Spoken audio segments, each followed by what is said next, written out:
the faculty, because that's Yes. a horrible thing, having an online and Oh, going live to stream, work. I believe. Okay, sir. We'll start. They've started Yeah, already. Live stream. yes, sure. Thank you. Yes, ma'am. I've started the live streaming. Thank you. So I would. Yeah, very good. Am I visible and audible? Yeah. Hello, ma'am. Good afternoon, everybody. And this is my pleasure to host everybody here.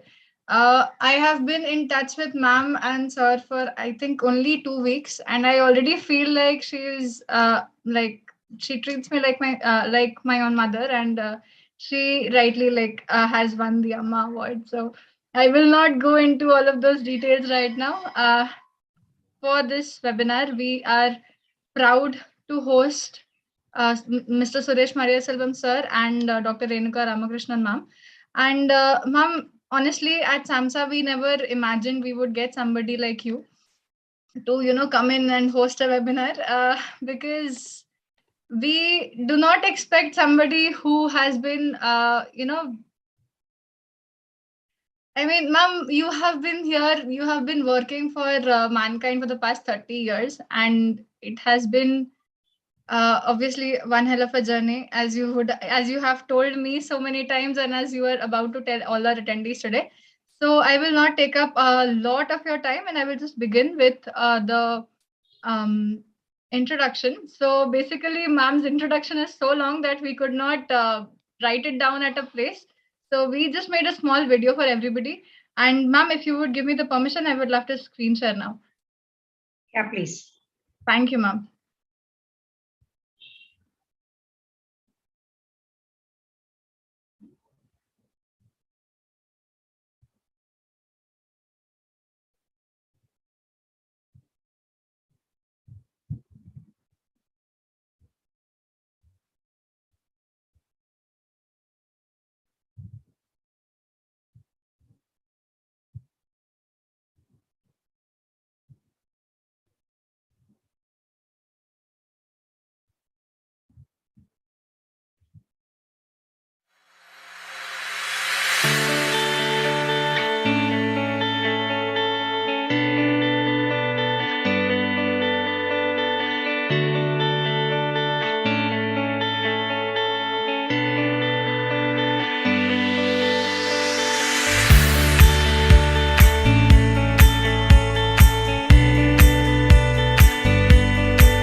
I hope you are happy, Amma.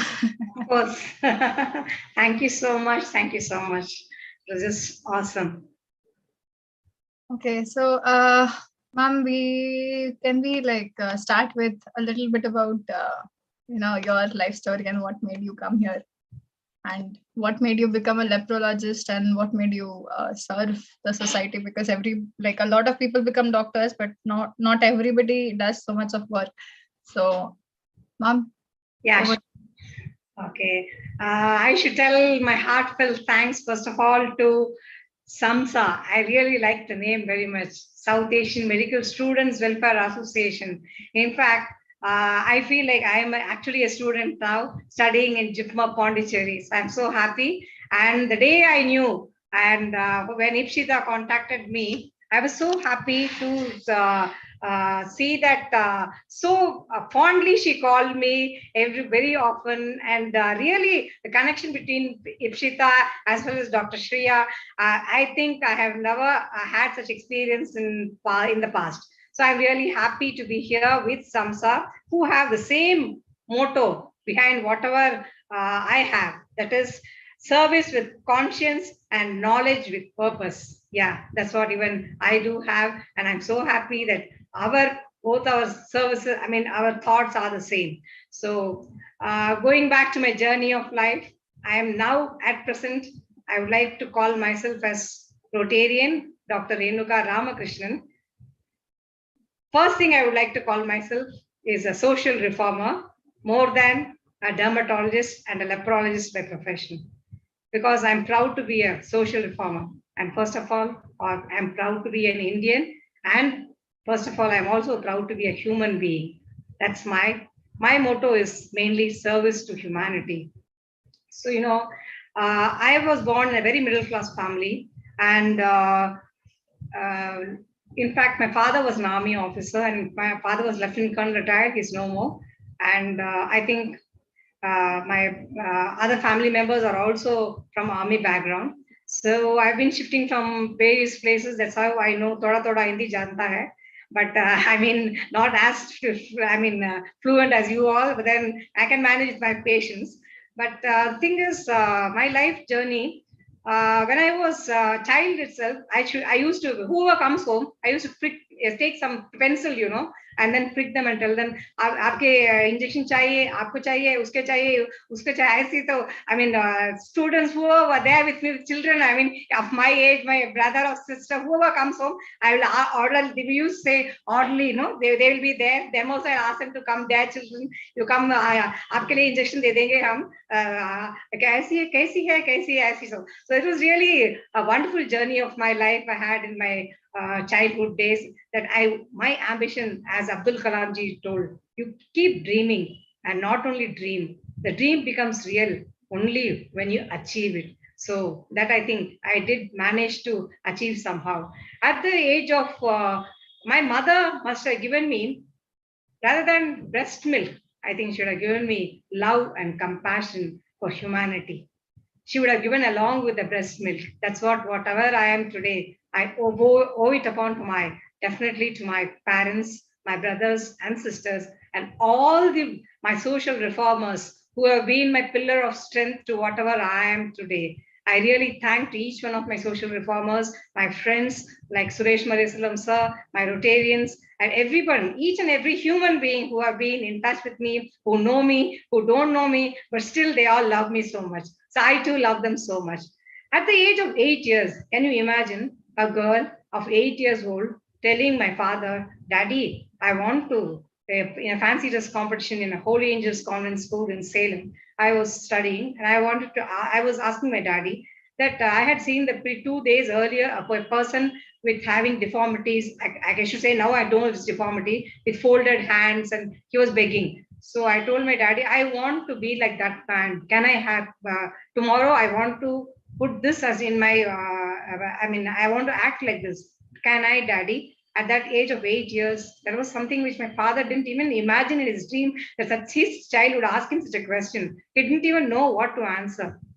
But then finally he did answer, and he told me, and he taught me also how he is also a very good actor like me. So he also taught me how to do it. And you know what? I really did like that. And I walked with one leg, folded one leg, and I walked with the hands and everything.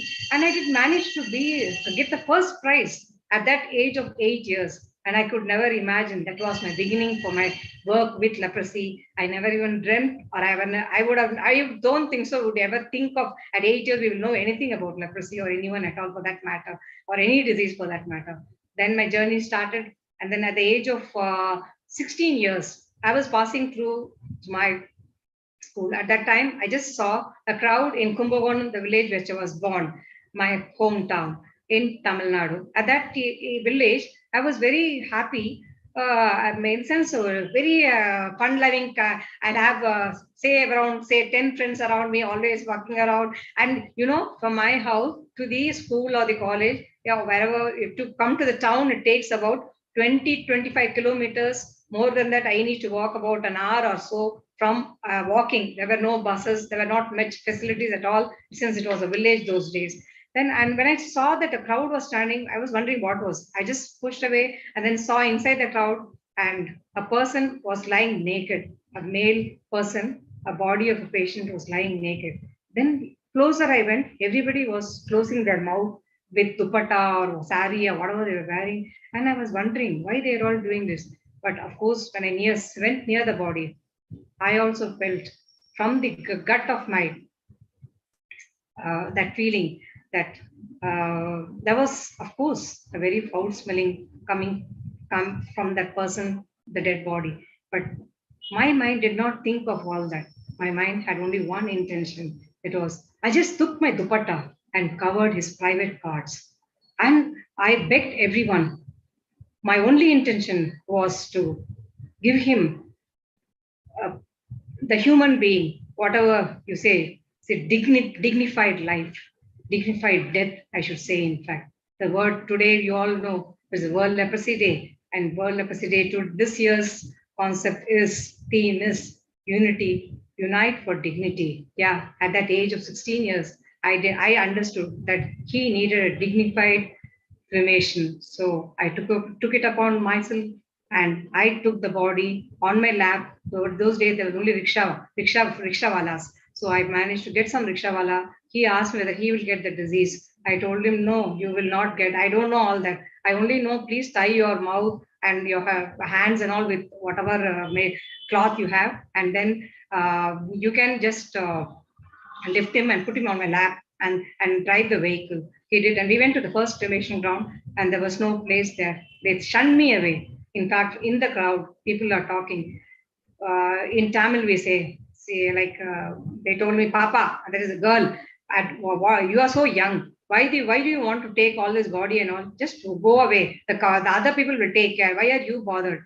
But that didn't help me, or that didn't change my mind. My thoughts were only to give the last rites to this person in life. So I went to the first cremation ground, where I refused because he was a leprosy patient.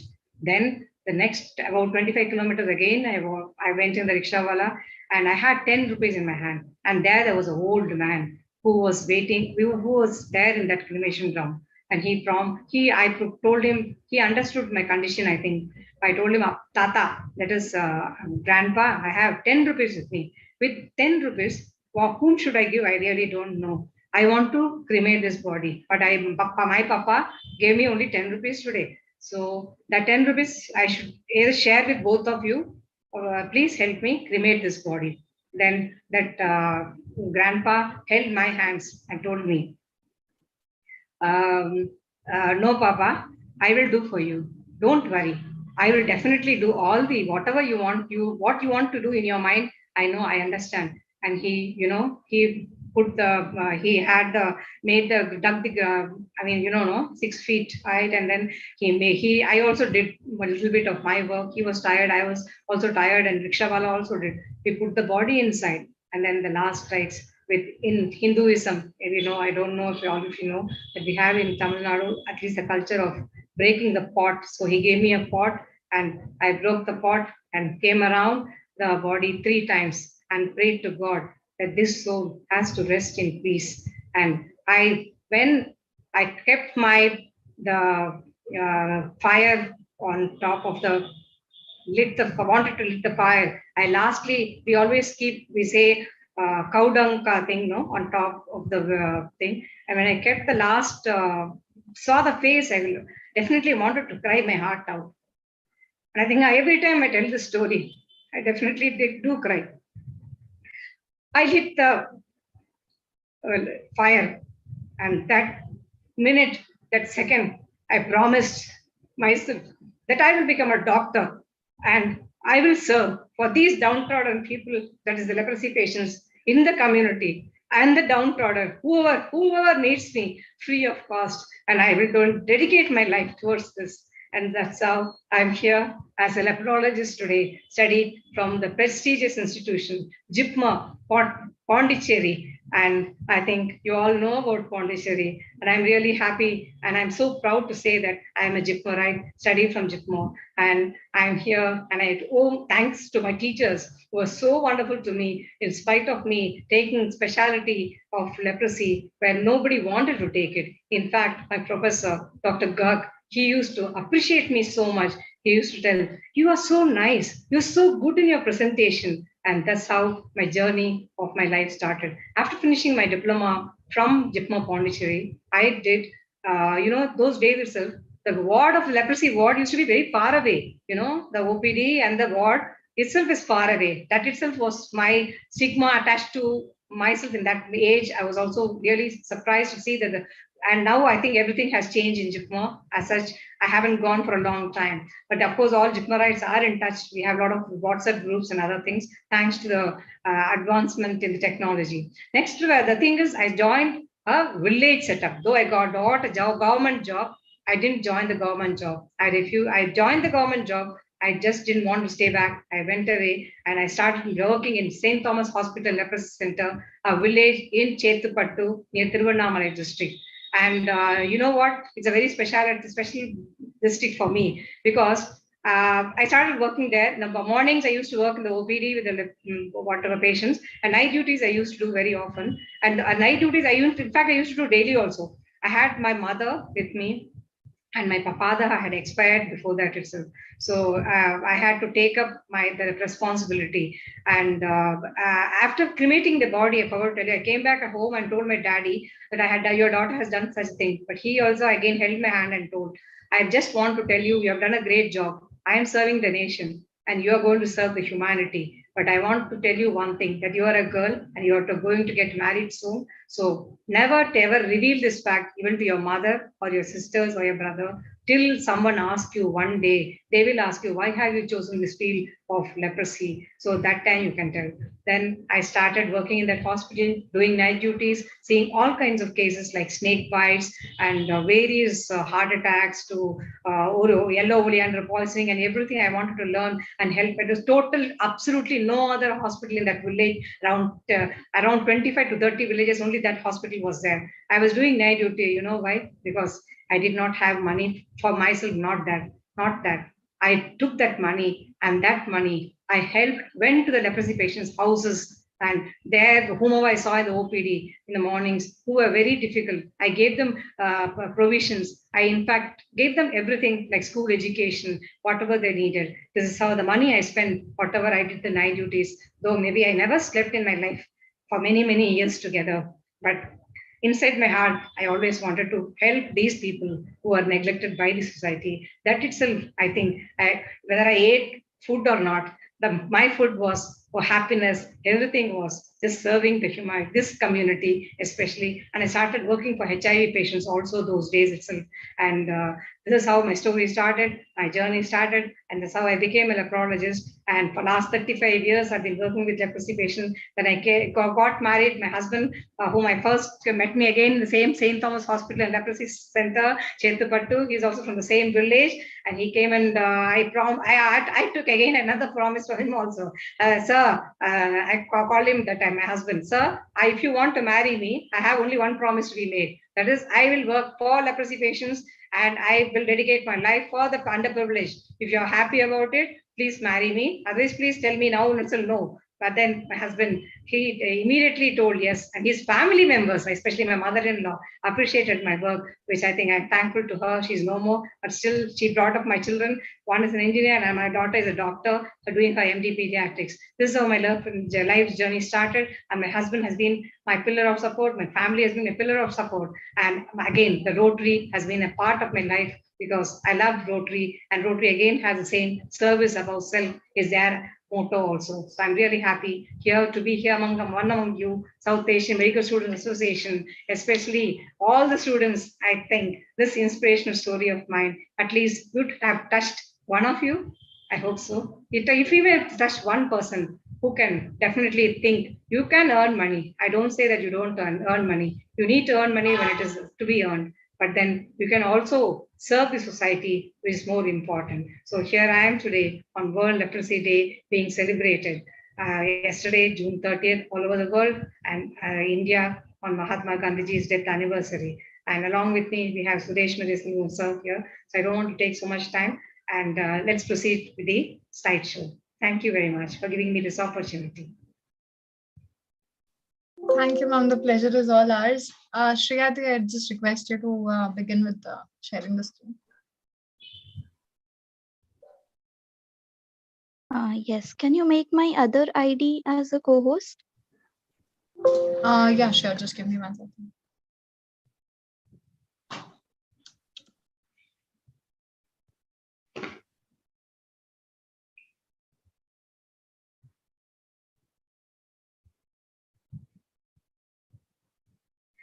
Yeah.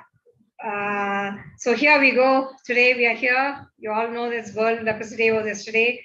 And I don't want to mention even the word of leprosy. Even the patients, I don't like to mention the word leprosy. In fact, I would always say Hansen's disease. You all know that Arthur Hansen was founder of this disease, and hence it should be named as Hansen's disease. And the patient should be also called as Hansen's patients and not leprosy. So I have put the slide as Hansen's disease. Facts, treatment, and management, I'll be talking to you all about. Yes. So I think I've already told who I am, and I'm also the director of Mangalam Charitable Trust. We're working in the villages in Tiruvannamalai and connecting various medical camps, free medical camps. And I'm also in the disaster management team as Suresh Madhusulam brother, where I met him also. And another Suresh brother also is there. So various organizations as a pink ambassador for India Turns Pink, that is in breast cancer awareness. So many things I'm doing. So I think I'm very happy to be there. Thank you. Next slide. Yeah. What is World Leprosy Day? As I already told, unity for dignity. For me, my dignity of that patient, cremation of the patient started at the age of 16 years. The campaign demands unity in honoring the experiences of people living with leprosy.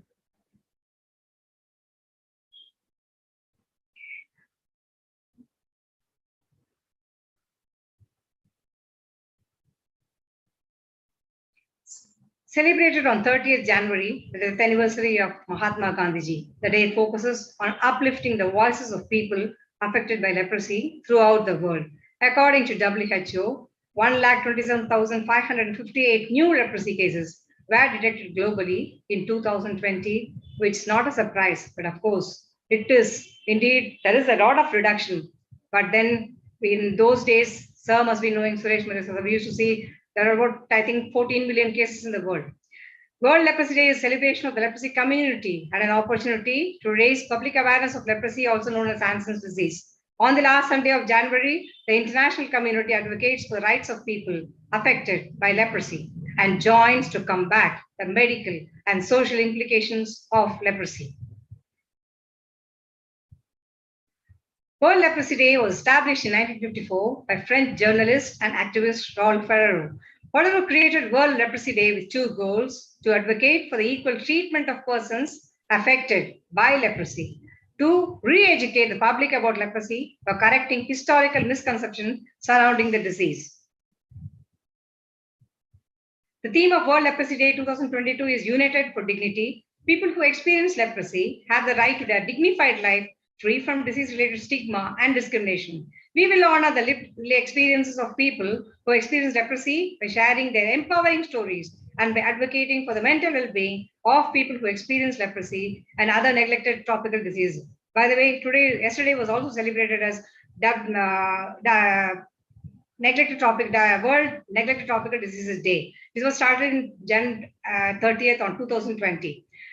You know, Mahatma Gandhiji's death anniversary was yesterday, and how much of work he has done for leprosy has really, he was one of my most important inspiration. Leprosy work, as he told, is not merely relief, it's transforming the frustration in life into the joy of dedication, personal ambition into selfless service. If you can transform the life of a patient or change his values in life, you can change the village as well as the country. Another person is Mother Teresa again, with another inspiration for me to have worked and still continuing my service towards leprosy till my last breath. The biggest disease today is not leprosy or tuberculosis, she told, but rather the feeling of being unwanted. The biggest hurdle to eliminating leprosy in India is the stigma and discrimination which is attached to it, which is the main hurdle behind this. I should mention now the COVID-19 pandemic, we are all in with masks and we're all in the house, sitting in our houses with, and you know, there were many patients of leprosy there out were suffering during this pandemic because of the lockdowns. And those patients also, I just wanted to mention here. Next slide, please. Yohei Sasakawa, this is the WHO Goodwill Ambassador for Leprosy Elimination, told, even amid the coronavirus pandemic, we must not allow leprosy to be forgotten. So he started a campaign called Don't Forget Leprosy. That's how in August 2021. And in fact, we all dermatologists and from dermatologist hospital and leprosy specialists also, all of us were going around with National Leprosy Eradication Program of Chennai District, Tamil Nadu, and doing various camps. The social and economic upheaval caused by the coronavirus pandemic has been particularly hard on persons affected by leprosy and their families, many of whom were in a vulnerable position to begin with. Lockdowns implemented by the government have made it harder for them to access treatment and care, deprived them of income-generating opportunities, and even many of them could not get proper treatment. So we had to go to their places in their wherever colonies they were, and we don't call this colony, I would call them as rehabilitation centers, and we all went and we have been doing a regular work with them. So, and we should also say that 37% was 2020, the leprosy cases were less detected than in 2021, I think because of the pandemic. Next slide. Yeah, the historical perspective, I just want to say leprosy existed in every culture, race, and class since the story of human life recorded. And you can see all the as 2nd century BC, then first known leprosy hospital was established in Rome, and then India became the first case reported was in 6th century. And the Bible also speaks about leprosy, and leprosy mentioned all 4 yugas of Hindu religion. The word leprosy mentioned 2 times in Quran and in 2 verses. Yeah, next slide, please. So in 1873, Dr. Amo Hansen was the founder of this leprosy. And you know, that's why I would like to change the word leprosy to Hansen's disease. I wish someone hears my cry and changes the word from leprosy to Hansen's forever. In 1941, there was a major breakthrough, that is that tablet called Dapsone in India. And this was a major breakthrough in the history, in the treatment for leprosy patients. In fact, I think it was a great, and we should say that people were really happy that at least they could find some treatment for these kind of leprosy patients who are disowned by their own family members. In 1955, NLEP was formed by the government of India, and 1982, the WHO introduced the MDT, another revolution, multi-drug therapy. And 2005, 30th January, Anti-Leprosy Day observed all over the world. And in 2010, human rights for HT patients like this, education, employment, transport, marriage, etc. was done. In 2020, Leprosy-Free World was initiated by WHO. And in 2030, there should be no leprosy at all. That's what is WHO's important message to the world. Again, in 2030, I think we should be leprosy-free world. So I will be talking about these topics. That is the introduction, epidemiology, bacteriology, classification. I think I have a long way to go, but I will shorten myself with slides. I think, you know, pictures speak more volumes than words. So I would just go, what is leprosy? Leprosy, also known as Hansen's disease, is a mildly infectious disease. Around 2 lakh people across the world are diagnosed with leprosy each year. Leprosy is curable, and if treated quickly, will cause no long-term consequences for a person. It's caused by bacillus, that is germ called Mycobacterium leprae. It mainly affects the skin, nerves, and eyes. Leprosy is not a highly contagious disease, and the incubation period of 5 years average can be anything between 1 and 20 years. During the incubation period, an infected person does not have any visible signs or symptoms, but may already be infectious. As we say now in corona also, many asymptomatic people are having coronavirus for spreading the disease. Anyone can be diagnosed with leprosy, but thankfully, most of us have immune systems that are strong enough, do not develop even if we live in a country where there is leprosy. The causative agent, as already all of you know, Mycobacterium leprae, is a gram-positive obligate intracellular bacilli, short, thick, pink stained in Zeal-Nielsen staining. It's an acid-fast bacilli, and it's usually seen in clumps. How is leprosy transmitted? If someone, all of us know how, as of now, the example I should say is COVID, because we know how it is transmitted through the nasal secretions and all, we were able to find out the vaccines, etc. So only if we know how leprosy is transmitted, we will be able to find out actually something to do more than the MDT. We can still find out more treatment for leprosy itself.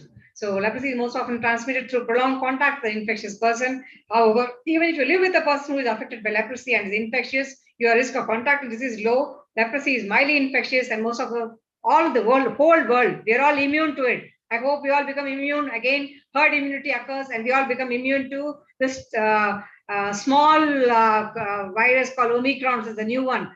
We all become immune to it, which is creating havoc in the world, and hope so all of us get as our immunity becomes better, and most of it should now all of us should know that health is wealth. I think all of us would have realized by now. And having a strong immune system normally means that a person is not susceptible to leprosy, and leprosy is not something to fear at all. It is transmitted, you can have through direct transmission, prolonged close contact, person to person, through nasal droplets, skin lesions, and mucus secretions. It can be transmitted through pregnancy, that is mother to fetus, and to infant by even the nursing brothers. That is, it says breast milk also. That's why even by treating, we say that MDT drugs pass via the breast milk, and hence even for treating patients is very important. In indirect transmission, more than 50% have no definite contact with any infected person at all. What are the main symptoms of leprosy? We all know that there are 3 cardinal signs of leprosy. The skin patches are a primary sign of leprosy, and nerve damage. Nerve damage can be to the hands, the feet, and to the eyes. In the skin, you see the discolored patches with no sensation, no sweat, and no hair growth. No sensation means it can be even the temperature can be, the temperature sensation can be lost, the pain sensation can be lost, touch sensation. All these are very important. Thick, stiff, or dry skin. Painless ulcer on soles of the feet. Painless swelling or lumps on the face or earlobes. Loss of eyebrows or eyelashes. In the nerves, numbness on skin, muscle weakness, enlarged nerves. In the mucous membranes, you can have stuffy nose, and because of nose bleeds, because it is so stuffy that you keep pricking the nose, and it is dangerous, and it starts epistaxis is very common, especially in lepromatous leprosy patients. So the WHO classification is basically for treatment wise. So they classify it as possibacillary, which contains only few bacilli seen in the you know that when you see few bacilli in the AFB, and multibacillary is multiple bacilli you can see, and in the slide. So indeterminate at tuberculoid, borderline tuberculoid, it comes under possibacillary, where you can say no bacilli or very few bacilli. And if the above skin lesions are smear positive, then always consider them as multibacillary. That is what WHO's classification is very important treatment wise. Multiple bacilli in multibacillary and mild we call as mid borderline, that is BB it is called, and borderline leprosy, BL, and lepromatous leprosy, LL.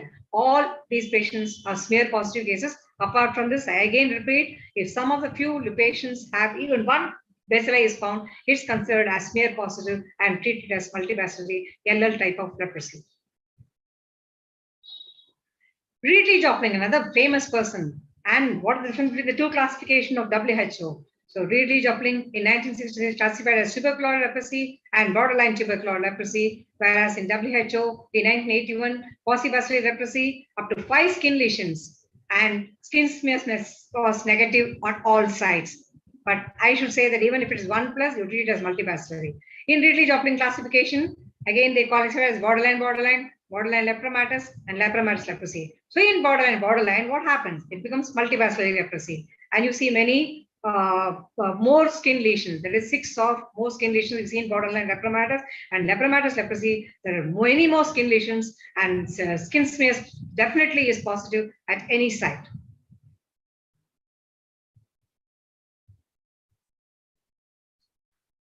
The Ridley Joplin classification, as I already told you, it is depends upon various features. One is the immunological, depends upon your cell-mediated immunity. In tuberculoid, it is excellent, whereas in lepromatous leprosy, it is absent.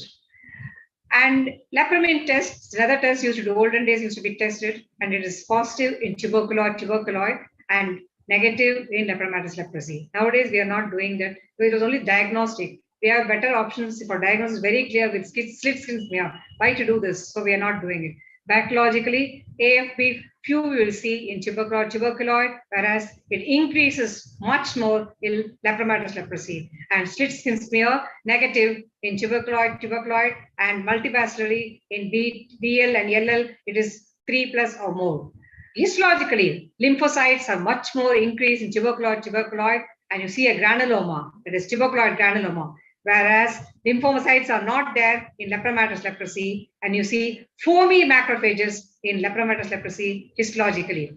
Clinically, skin lesions, the number of lesions, very few and well defined in tuberculoid, and in lepromatous leprosy, it is numerous and ill defined, whereas distribution wise, it is asymmetrical in tuberculoid, and symmetrical it becomes in lepromatous leprosy. And the number of nerves involved, we can see only few in tuberculoid, maybe the local patch, the nerves enlarged can be seen, whereas there are multiple nerves are involved in lepromatous leprosy. Next slide. According to the bacillary index, you can see here 1+, we say that 1 bacillus in every 100 fields. And here you can see clumps and clumps of bacilli. 2+ is 1 bacillus in every 10 fields, and 3+ is 1 bacillus in every field. And 4+ is 1 to 10 bacilli in every field. And 5+ is 10 to 100 bacilli in every field. Whereas the maximum 6+ is more than 100 bacilli and even globi in every field. Here you can see multiple globi are also seen, and the pinkish ones which are seen are the rod-shaped bacilli, and that is Mycobacterium leprae bacilli you can see. Next slide, please. So according to India, we have a different NNEP classification in 2009, paucibacillary and multibacillary. It's almost similar, like up to 5 skin lesions, there is no nerve involvement, maybe single nerve involvement with 5 lesions, and skin smear is negative at all sides. And in multibacillary, they say 6 or more skin lesions and more than 1 nerve involvement, irrespective of the number of skin lesions. And definitely the skin smear is positive at any site. The Indian classification was to include all the levels of leprosy workers, from grassroots workers to researchers. So it includes the tuberculoid, borderline, lepromatous, and indeterminate, and one more type called as pure neuritic type. I think it's not seen in the slide. Okay, now coming to the indeterminate type of leprosy. Earliest lesions of leprosy, it's uncertain prognosis and may evolve either to tuberculoid, either borderline, or lepromatous. Remains unchanged. Is hypopigmented. You can see in the picture, there are 2 boys. You can see, and very common in children, hypopigmented or erythematous macules varying in number. And surface is smooth and even, and edges are vague, and sensations present in the patches. Nerves are not enlarged. Smears are negative and sometimes very low positive. The importance of this is that we should be, that's why we are telling from those days, 1990 onwards itself, that we have to do school examination for finding out the early detection of places. The school examination plays a major role. Next slide, please. In tuberculoid, you can see these two patches. One is the dorsum of the hand, and another one is the dorsum of the feet. In the dorsum of the hand, you can see there's a plaque distributed over the area and mostly served by the ulnar cutaneous nerve. I can see the thickening of the ulnar cutaneous nerve. Whereas in the dorsum of the foot, you can see the cutaneous nerve, that is fibrillaris superficialis, is also thickened, and the patch is there in the dorsum of foot. This is arising from a plaque. This cutaneous nerve is thickened. You can very clearly see. So this is tuberculoid, and there is loss of sensation. There is well defined, and the supplying nerve is enlarged. So very clear evidence of tuberculoid. Now, another evidence I just want to say that sometimes you can even see in the figure A, you can see it's a very well-defined erythematous, hairless, dry anesthetic plaque. You can see. In the figure B, you can see there are multiple patches. There is maculoanesthetic, borderline tuberculoid leprosy, hypopigmented, hypoacidic, and dry patches with loss of appendages, especially the hair appendages is lost. Next slide, please. This, I just want to say that there is a condition called borderline leprosy. In this, we see that in BL, erythematous, indurated, succulent, shiny plaque, very important. Note the finger-like projections, that is pseudopodia and the satellite lesions seen. And the face, you can see downgrading to BL. That is, multiple succulent erythematous, shiny plaques can be observed. And here in the hand, the next, that is a G picture, you can see the hand. I think the slide is not visible to me. I don't know if it's not visible to others also. You can see a nerve abscess. There is an ulnar nerve abscess, and ulnar nerve clawing is also seen on the ulnar nerve clawing. You can see in the fingers, you can see that. So this is again a very important matter that we should know, that borderline lepromatous leprosy, that these kind of things. The same thing can we see in type 1 reaction of the patient, which I will be talking to later about it. In borderline leprosy, we see hypopigmented and hypoanesthetic dry plaque with well-defined outer border and loss of appendages in picture number C. An enlarged greater auricular nerve can be observed on the neck. Greater auricular nerve is seen, and in the picture D, you can see the BT leprosy on the leg, hypopigmented with coppery brown, hypoaesthetic, dry patch with decreased hair density. In picture number E, you can see that it is BT leprosy on the nape of neck, large, hypopigmented to erythematous plaque with central clearing and elevated borders. Xerosis is seen, and wrinkling is seen, and loss of hair can be seen. And in picture F, you can see that the BT leprosy on the nape of neck is almost the verge of reaction. Looks like erythematous, well-defined dry plaque with well-defined outer border and loss of appendages and satellite lesions can be seen very clearly, which is very typical of borderline tuberculoid leprosy. So the previous picture. Okay, I'll finish off this. Okay, fine. A borderline is the next type of leprosy where you can see multiple, in the picture A, you can see multiple erythematous dry plaques. Some of them show the hallmark annular morphology with a punched out inner edge, giving the Swiss cheese appearance. Very kindly mark that out, wordings there.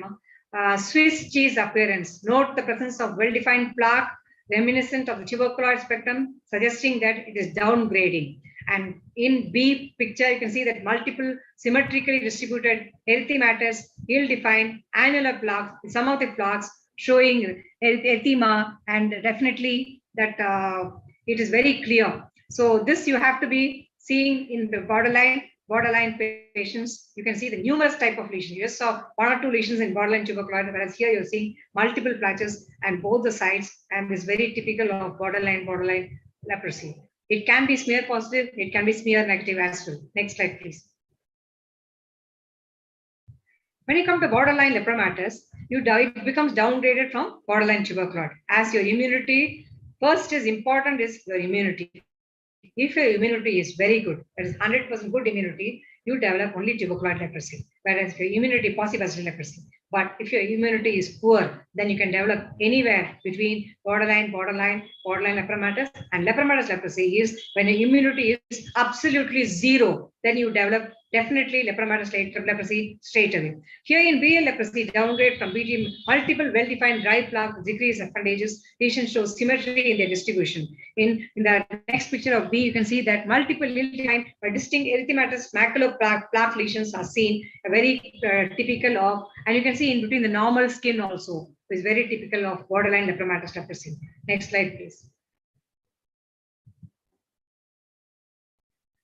Again, I told you two types of reactions are there. That again, type 1 reaction I already mentioned in BT type. Here, type 1 reaction, here again in BL type is type 1 reaction. The pre-existing lesions in C picture, you can see as erythematous, indurated, and shiny lesions. Whereas the D, the pre-existing lesions appear as erythematous, indurated, shiny. Crops of new lesions appear on previously uninvolved skin. Very important. Crops of new lesions appear of previously uninvolved skin, and the face appears edematous. Very important point. Look at the face. It's so edematous. It's so edematous, shiny, and all you can see. Sometimes you can even see some nodules types of reactions. When you palpate and see, the nerves will also be enlarged, and definitely the nerves will also be painful, and tenderness will be present. Next. So two types of leprosy, I have already told you. In reactions, you have type 1 reaction or reversible reactions, that is in borderline tuberculoid. Usually it occurs in borderline tuberculoid, borderline lepromatous, and borderline. And in lepromatous leprosy, now we will come to lepromatous borderline. In lepromatous leprosy, the first diffuse infiltration of the face, you can see, very typical of this face is very typical of lepromatous leprosy, and slit skin smear is very highly positive. And thickening, you can see I have clearly mentioned the thickening of the earlobes, and you can see the nodules in the earlobes, which is a nodulation of the ear, infiltration and thickening and nodulation of the ear on the B picture, with typical and characteristic feature of lepromatous leprosy. Even if you see a spotter can be kept. So don't miss this. Other maybe nothing else is there. Only the induration and infiltration, thickening of the earlobes can be a sign of lepromatous leprosy. It can be due to cannot be due to any other disease, especially unless for some other infection due to ears. But then it's a very typical in India. If you see even a case is kept as a spotter, you should be able to say that it is lepromatous leprosy. Otherwise, you should test for slit skin smear and smear positive 100% lepromatous leprosy. Next slide, please. So the next type of reaction, as I already mentioned, it's type 2 reaction. There are multiple erythematous nodules in the face showing central necrosis. You can very clearly see in the picture C that is central necrosis. Again, mark the point that is multiple erythematous nodules on the face showing central necrosis, the blackish area. In lepromatous leprosy, in the second picture, that is the D, the bridge of the nose is collapsed and the eyebrows are totally lost. Can you see? There is no eyebrows at all. And the bridge of nose is collapsed. And this is again a typical facial appearance of a lepromatous leprosy patient, especially in type 2 reaction.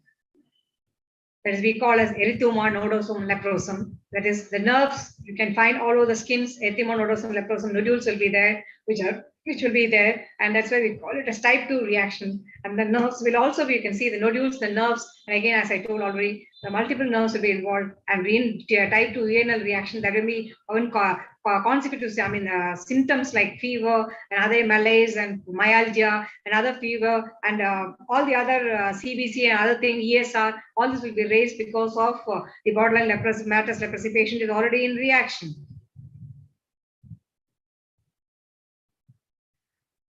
I think even if I tell, if you don't tell, most of you will be knowing about this condition. Is again a spotter, can be kept in your spotter, even in your final year MBBS, you can have this. This is a typical picture of ichthyosis. That is, ichthyosis case can be due to various other diseases also. It can be congenital also, but here I mention it as severe dry plate-like ichthyotic observed on the lower legs in a patient on treatment. Why I am telling on treatment is because you all know that many drugs are there. One of the multi-drug therapy is clofazimine. The ichthyosis leprosy may be attributed to the disease itself, or even the clofazimine therapy, and secondary to the settling of pedal edema and nutritional deficiency can also be another cause for this kind of ichthyotic lesions in lepromatous leprosy. Next slide.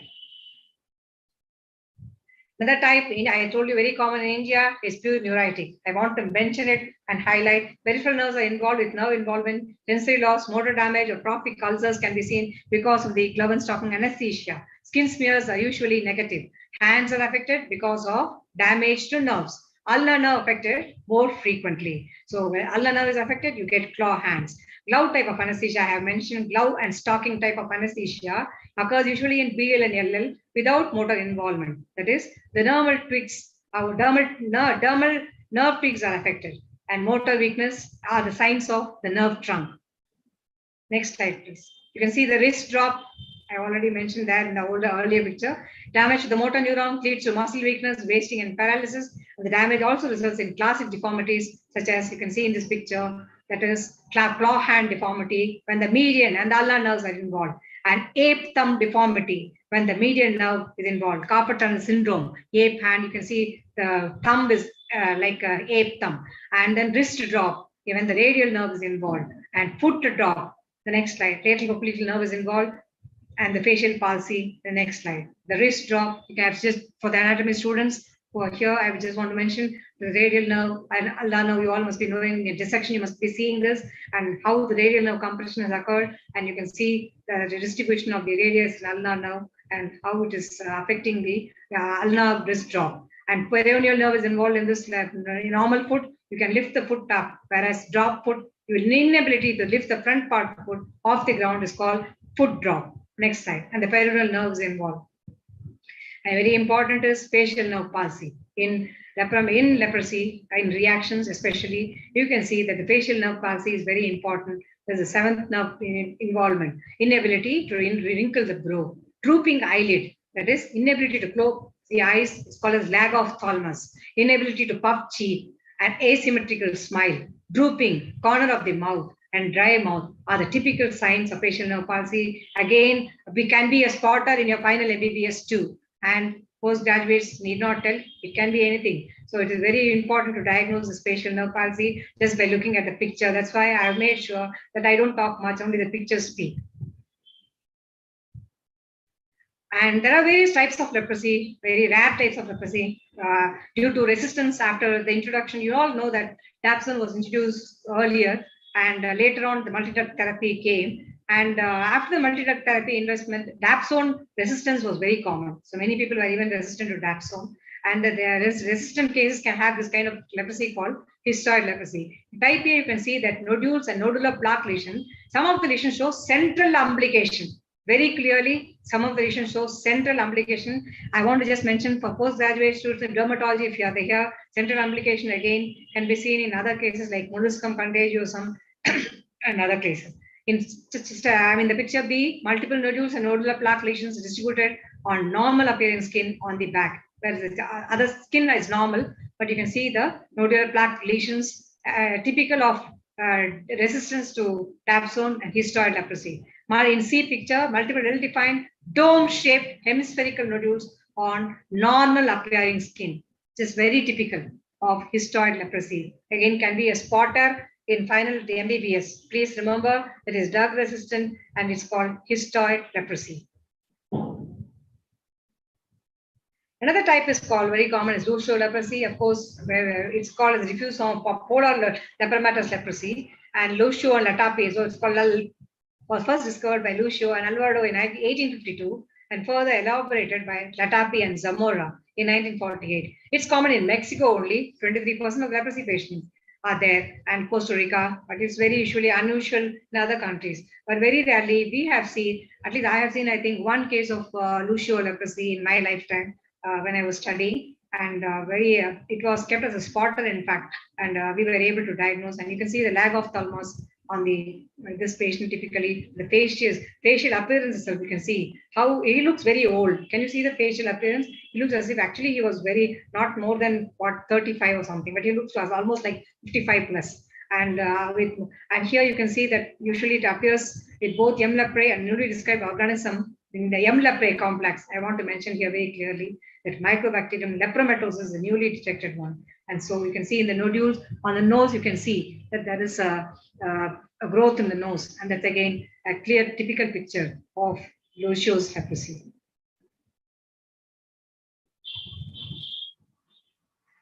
So I've already mentioned about the complications and other things. Now I would like to mention about what are the complications of leprosy.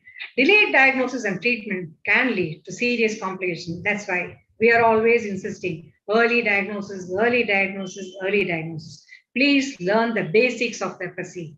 That is, as I already mentioned, 3 cardinal signs of leprosy, if even one is present, and if the skin smear is positive, without any other thing also, you always think of leprosy in endemic country like India. In the face, you see the disfigurement, as I already mentioned, watery eyes, blindness, loss of eyebrows and eyelashes, enlarged earlobes, nodules, layer lobes, and facial, even in the skin, facial patches, and all over the body patches, depressed nose, bleeding nose, as I already mentioned, epistaxis is common in lepromatous leprosy patients in reactions. In hand, you see dry skin, skin patches, ulcerated. Sometimes the patches can be ulcerated, loss of hair and clawing of hand, wrist drop, nerve damage can occur, and even in the feet, like many people can have foot drop, clawed toes, non-healing ulcers, which again we can be confused with diabetes. But you should always think first, check and see if you have leprosy, and then diagnose along with the blood sugar. If they have diabetes, sometimes both can be coincidentally occurring together also. Shortening of the toes and fingers, and again, you can see the deformity, you can say it is leprosy. And others like erectile dysfunction, infertility, and sometimes in reaction times, we can have kidney failure also.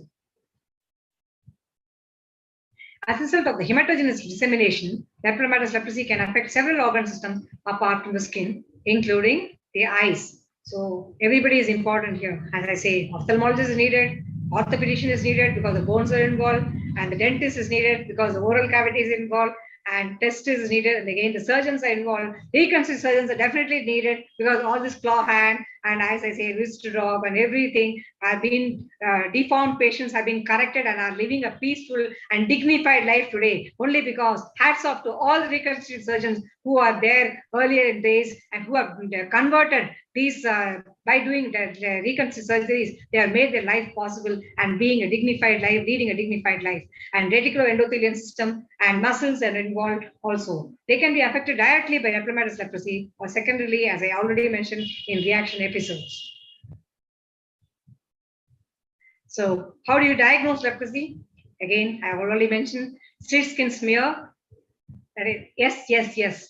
Don't forget leprosy. As I told you, somebody told no, like don't forget leprosy during this COVID. I would say don't forget this SSS in lepromatous leprosy. Skin biopsy is very, very important to differentiate between TT, BT, and lepromatous leprosy. And nerve biopsy, of course, is necessary to differentiate pure neuritic type. And eye examination is a mandatory for all patients who are having leprosy.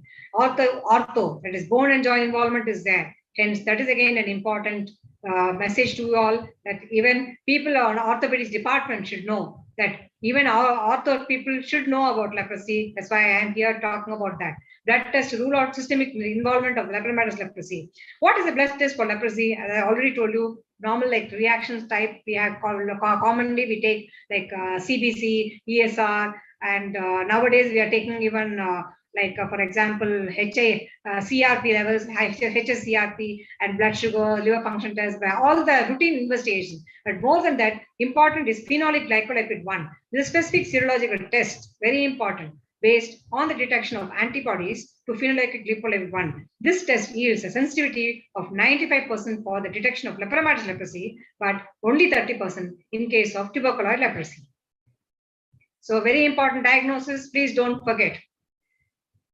Okay, as I finish the diagnosis, now I come back to differential diagnosis. Oh my God, I have too many things to tell, but in my mind. But then as my diagnosis, my 35 years of experience, I cannot put it in just given me 40 minutes of my time. I don't think so I'll be able to cover up so much. So I will kind of make it as very simple.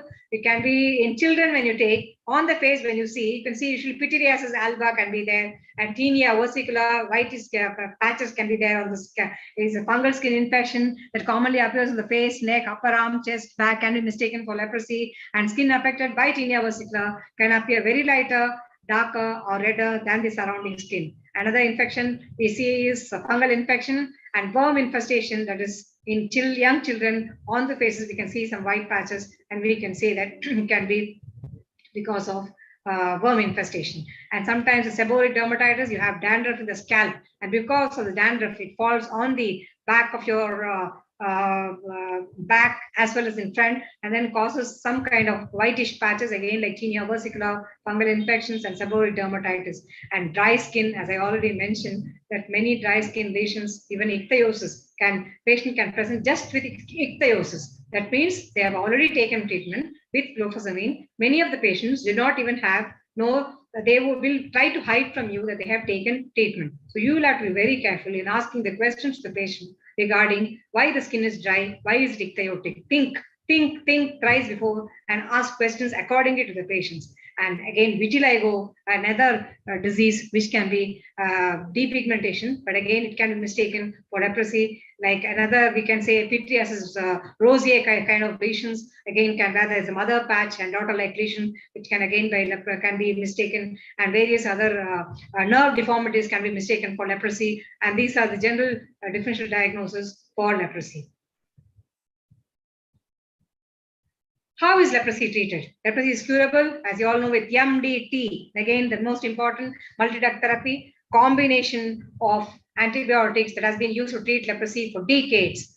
Multi-drug therapy kills leprosy bacteria. People are no longer infectious. Even after a few days after starting treatment is very, very important. Please note the point that people are no longer infectious a few days after starting treatment. MDT is the only effective treatment for leprosy. And you should not consider herbal remedies or any other forms of treatment. Multi-drug therapy is given to people diagnosed with leprosy completely free of cost by the government. You must take the medication as you are told. Sometimes we say that those days we used to have leprosy inspectors. Since now leprosy has been coincided along with other diseases, we say that when people take lepromatous leprosy, we used to go home and give them treatment. So they have to follow the treatment schedule. Even if nobody comes home, they should follow the treatment schedule correctly. That's what I mean. So these are the various combination of the three drugs are rifampicin, dapsone, and clofazimine. Here I've given the different pictures. There is one is TB adult treatment. And what are the three drugs? Rifampicin. How is it given? Monthly once. So the first green one is TB adult blister pack. It contains once a month, day one. You give, what are the drugs you give? You give 2 capsules of rifampicin because it's in 300 mg. That is 2 capsules, and 1 tablet of dapsone, if 100 mg. So, and in case you don't have even 100 mg, you can even give it 2 tablets of dapsone, that is 50 mg. So once after that, what do you do? For 28 days, you take from the day 2 to 28 days to take 1 tablet of dapsone for 6 months. You know, those days, dapsone used to be taken lifelong. And after this MDT, we had a great relief. All nephrologists had a great relief that we can take treatment for. First, they used to make it 1 year. Now they have made it that PB adult treatment is for 6 months and PB child treatment again for 6 months only. The next blister pack is pink color. That is MB adult blister pack. Again, this once a month, what all do you take? You take 2 capsules of rifampicin, that is 600 mg, and 3 capsules of clofazimine, that comes to 300 mg of clofazimine, and 1 tablet of dapsone, which comes to 100 mg once a month, that is pulse therapy.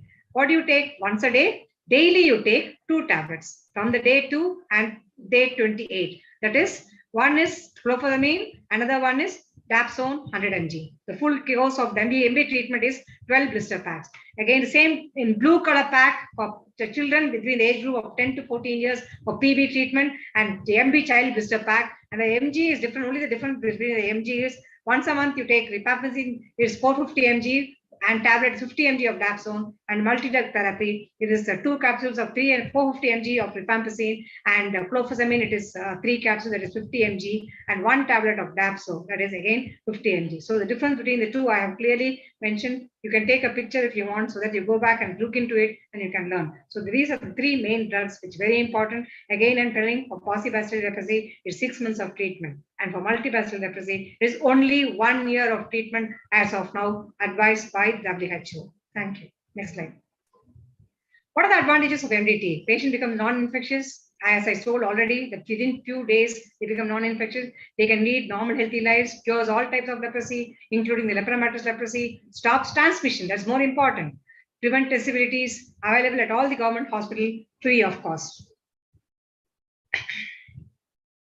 What are the factors that increase risk? People living with overcrowded households, like poor hygienic conditions, localities, home to breeding of mosquitoes and other insects, malnutrition, immunocompromise. Again, as I've already mentioned, that your immunity plays a major role. If you have a very good immunity, you may get only TT, tuberculosis possibacillary type, and when you have no immunity at all, zero immunity, you get lepromatous leprosy. So NLEP, I just want to mention few things. I think Suresh Marasalam brother follow it up with a greater, much more. I think I have taken too much of time. 1955 National NLEP was formed. In 1983, it became NLEP. It is National Leprosy Eradication Program, and centrally sponsored health scheme by was included in Ministry of Health and Family Welfare, Government of India. Plans and strategies central to states was then union territories were done. Then it was also supported by WHO, international leprosy eradication programs and NGOs. And now the prevalent rate around less than 0.67 per 10,000 population in 2018, and 33 states and union territories attained leprosy eradication.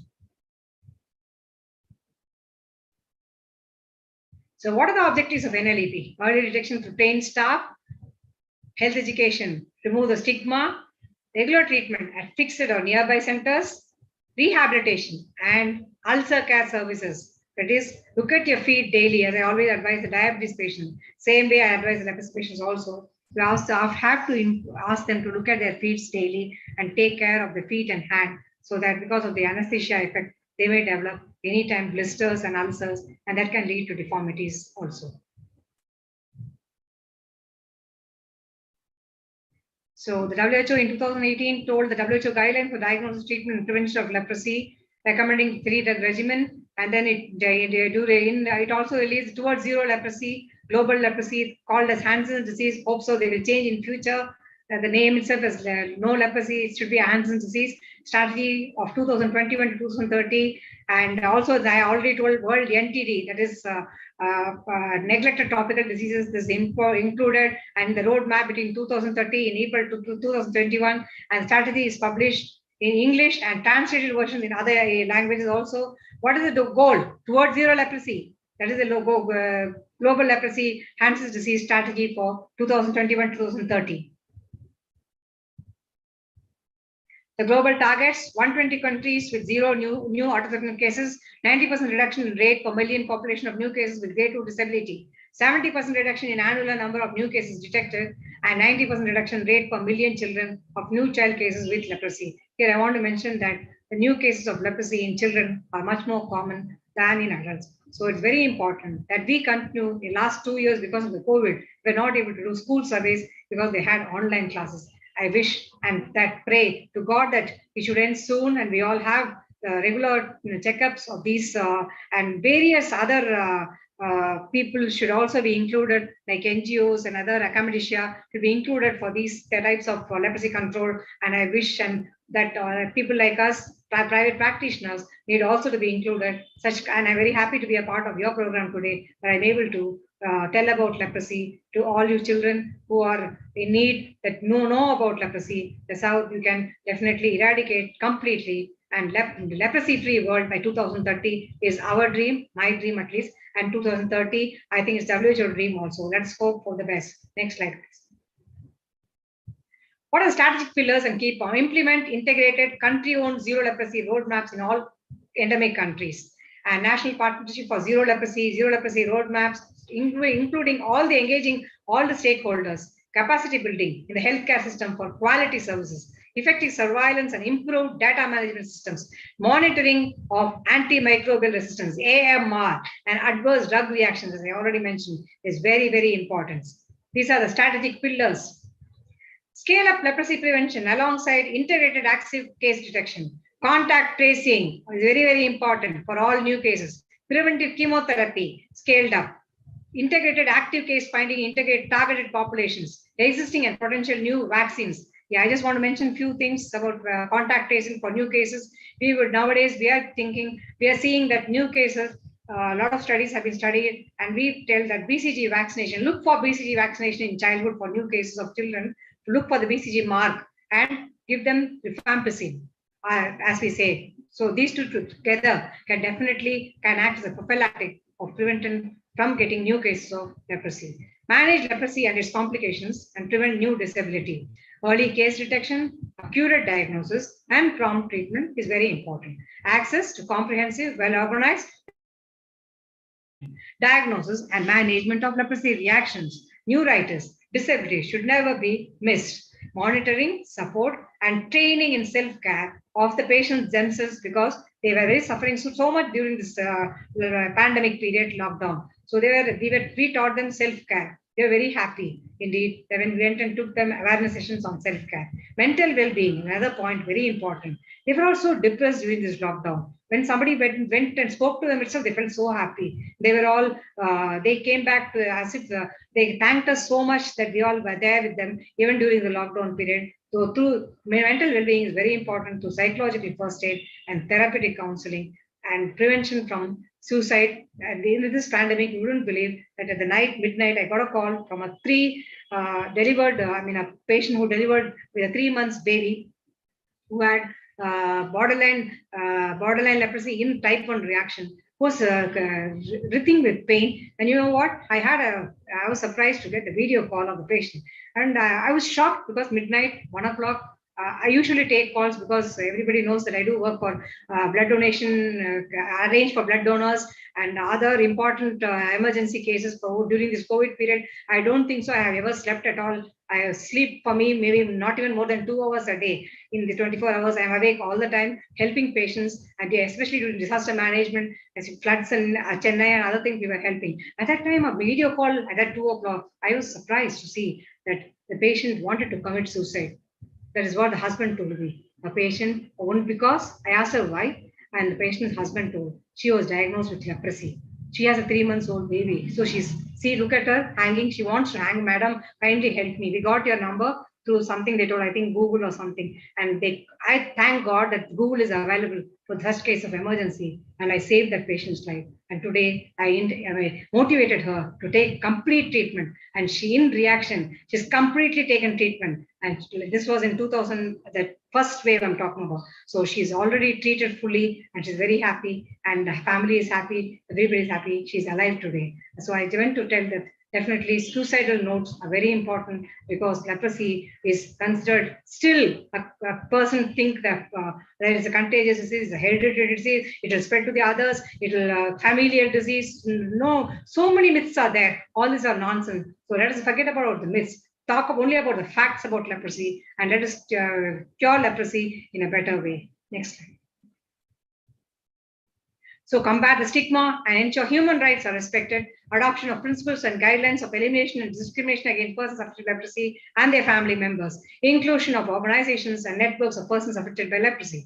Amendment of discriminatory laws. Interventions and process to reduce and monitor leprosy stigma in communities. Access to social support and rehabilitation. I think forget about all this. Next slide. Yeah, so the final thing I already mentioned: zero transmission of HT infection, zero disease, zero disability due to HT, and zero stigma and discrimination is a global strategy 2030 by WHO, as well as all of us working for leprosy. So leprosy vaccine, just want to touch up. There are not much improvement in this. Just as I already told you, baseless garment urine BCG is given for mycobacterium tuberculosis, again helps in out as a prophylactic measures for leprosy. Mycobacterium indicis prana, again one which is found out by Indians, and subunit vaccine, ICRC, MDT, and plus vaccine. That's what I'm telling. Multi-drug therapy and vaccine, and combined single dose of rifampicin, SDR, it's called single dose rifampicin, SDR, and BC vaccination.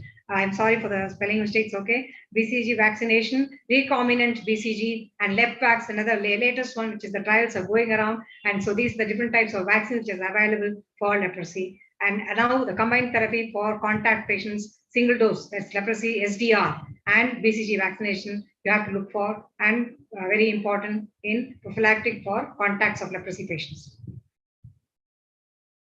Conclusion, leprosy is a disease that has spectral presentation. It's also a great mimicker and an ill-defined, non-monastic hypopigmented and erythematous patch situated on the face or the outer aspect of arms and legs may often be the presenting feature of indeterminate leprosy.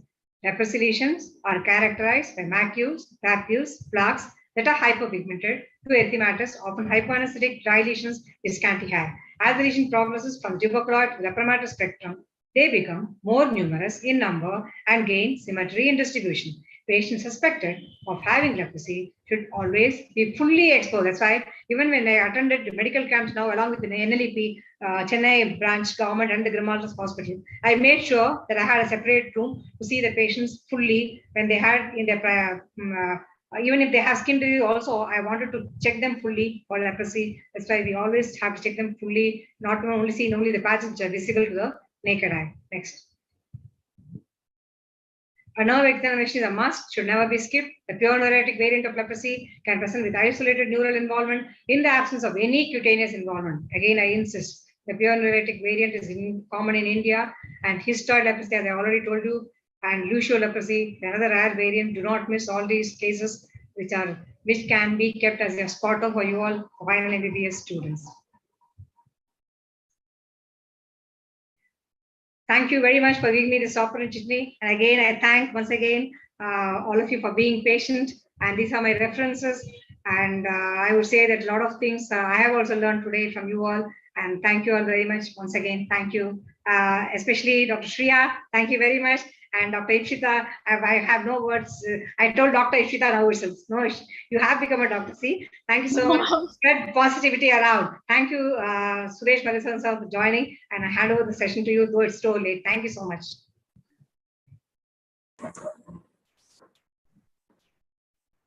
Good evening, sir. Hello. Good evening. Yes, sir. So quickly beginning with sir's introduction.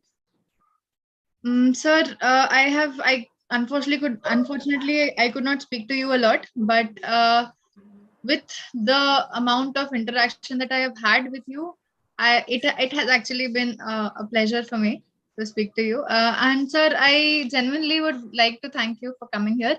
Sir has been recognized by worldwide institutions, worldwide recognized institutions, and sir was an advisor at Danida. So that is something that we're all very proud about. Sir he, has been also an advisor to the government of Tamil Nadu and has been a part of the disaster management team. So sir, absolutely over to you. Thank you. How much time I can take? I think already it's become 4. So I don't want to take much time. So, Sir, it depends on you. So, we started late also, sir. Though I also did a lot of. I'm just checking with the participant. They should not be. Yeah. The page over. Anyway, so let me introduce. Actually, I'm basically a software engineer. I've been working in Bombay till 1991, and there were some problems, the bomb blasts and communal rights and problems with it. So I had to come back to Tamil Nadu. I was about to take up some other job. Meanwhile, I had an opportunity to meet officials from Danida. Danida is Danish International Development Agency, which is a bilateral agency of Government of Denmark and Government of India. It is basically the bilateral agreement of UN with developing countries or developed countries to support the developing countries. A percentage of their GDP has to be supported for health or developmental projects. So that way, there is SIDA is the Swedish International Development Assistance, Finland is there, DFID is there, USAID is there. These are all the different agencies from developed countries supporting the developing countries. So I was working for Danida and sometimes for UN agencies also. So Danida supported leprosy program is called DanLib. So I was looking after DanLib, DanTB, and Dan blindness, PCB, program for control of blindness. So I was basically a management information systems officer and monitoring evaluation advisor also to look at a project. So I just want to share, if you happen to become a project manager of a health project, it could be of leprosy, it could be of tuberculosis, it could be of malaria, it could be of anything. existing endemic area you have been posted and you have been asked to work on it and try to bring down the prevalence to a particular what Renu was talking about. So in that case, how to start with, how to handle it, and then how to close it. So from my experience of Danlab, I just want to share with you. I'll take just 15-20 minutes. I have some slides and I'll send you the PPTs also to you. Can I share my screen? Could you please permit me?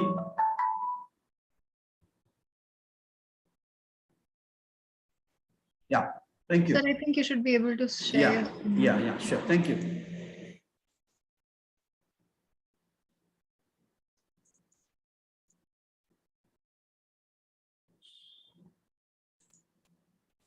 Okay. My topic is managing public health projects and interdisciplinary approach, leprosy elimination in India, the Canada experience 1986 to 2003, which has been documented, and the book is available in the Amazon also. You can go through it later. So this is the scenario of that was in 1981. So black areas are above 100. The prevalence is epidemiologically, if you want to say, the total existing cases divided by the population into 100, sorry, into 10,000. Total cases existing divided by the total population multiplied by 10,000. That is more than 100. Now, Tamil Nadu is concerned, it was 186 per 10,000 population, it was 181.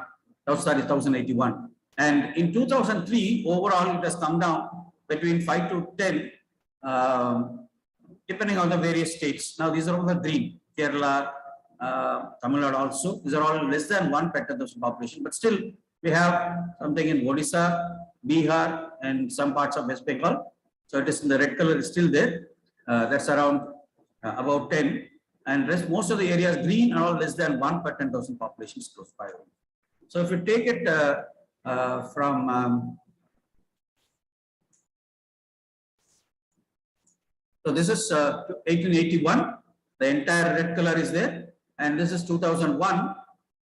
It has come down to 3.74 per 10,000 population. Most of these areas are become green, and these are all in pink on the way. Only Bihar and Chhattisgarh, some area of this side is having red color. And then 2004, it has come down. National prevalence has come down to 2.4 per 10,000 population. And in 2011, so almost all the states in Tamil Nadu, sorry, in India, except Chhattisgarh and Bihar. So these are all completely become green. So this is a scenario of as per the documents we have. So the milestones, it started from 1848, Leper Act, British India, Indian Council of British Empire, renamed Hindu Kush Nivaran Sangh. It was named names HKNS, and then LCP from 1955. The history starts for our history, National Leprosy Control Program, and 1981 MDT was introduced. Renuga has clearly about MDT. MDT recommended by the Cure. National Leprosy Eradication Program was launched in 83. MDT was introduced and implemented in 83. World Health Assembly adopts resolution eliminate leprosy by 2000. 1993, World Bank considered NLEP funded project. 1988 to 2004, modified leprosy elimination campaign started. 2001 to 2004, NLEP project phase 2 started. 2002, simplified information system started. 2004, leprosy integrated with general health services. It was integrated. Till then, it was a vertical program. It was integrated with the mainstream. So, the introduction is, Government of India started, we have seen it all this years, 1955 and 70. Why Canada is interested? Because based on the recommendations of High Power Committee in 1981, NLEP was launched in 1983, objective to arrest the disease activity in all the known cases of leprosy. So, however, coverage demanded limited to a range of organizational issues, fear of disease, associated stigma, which government cannot do anything. See, there are two case reductions. One is active case reduction, one is passive case reduction. Active case reduction is when a patient comes to the health facility and based on the signs and symptoms, reveals the problem and the government takes care of it. So it is very, very productive way of handling a health project. But if it is passive way of reduction, that is the government goes and knocks every door and asking if anybody is having leprosy or lesion or whatever signs and symptoms, it will take long time. So Canada talked about two things along with WHO. One is India and Africa. I think some parts of China, Southeast Asian countries, South American countries, the caseload was quite high. So they identified Tamil Nadu, undivided Madhya Pradesh, now it is Chhattisgarh is divided, Madhya Pradesh, Orissa, Bihar, and some parts of Maharashtra. So they thought of choosing some districts which is having high level of leprosy prevalence and try to bring some model which can be replicated in the whole country. That is the idea, because they are not supposed to fund the entire project. It's a small country.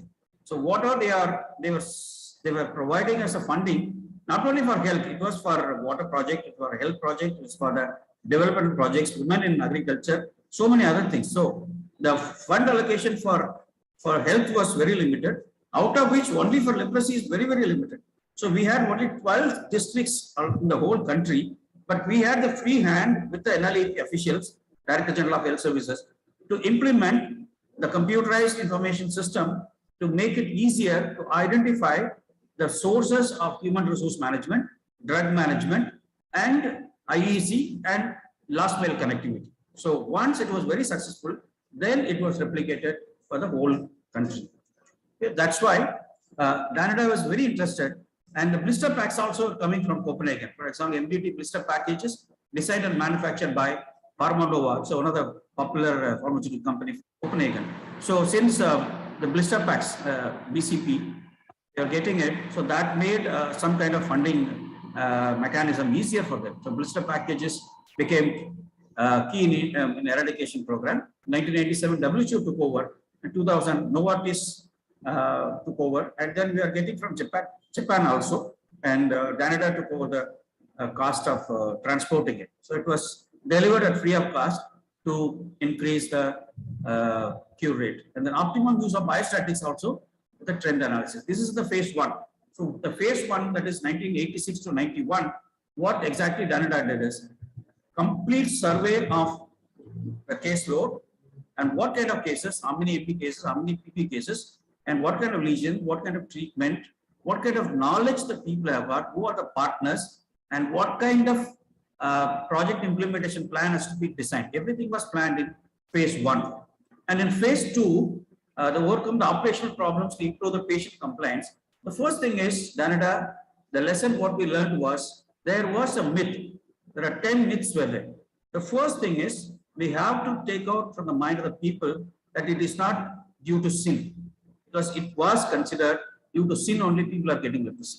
The first thing is we have to take out from the mind that it's not because of sin, it is not hereditary, it is not by touching a leprosy patient. All these things are to be brought out. So the IEC team took the entire in charge and they came out with, I can give a small example quickly.